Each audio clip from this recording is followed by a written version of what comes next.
বুঝিবার তরে এই সংসারে আইন এসে মিশে মায়ায় বদ্ধ হইয়া বৃক্ষ সম হইল। গাড়ি আমার, বাড়ি আমার, পুত্র আমার, কন্যা আমার, স্বামী আমার, ভাই আমার, বন্ধু আমার, বান্ধব আমার। হে গোবিন্দ, আমি যাদেরকে আমার ভাবলাম রে,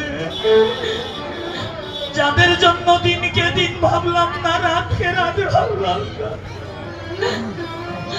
নিজের রক্ত পিণ্ড গলে তিলে তিলে যাদের জন্য সারাটা জীবন ব্যয় করলাম, সেই আপন জনার ভালোবাসা কতদিন থাকবে জানেন বাবা? যতদিন এই পঞ্চভৌতিক দেহটা সুন্দর থাকবে মা, যতদিন চলতে পারবেন, অর্থ উপার্জন করতে পারবে, ততদিন জগতের সবাই ভালোবাসবে রে। দিনে দিনে সোনার অঙ্গম যখন মলিন হয়ে যাবে বাবা,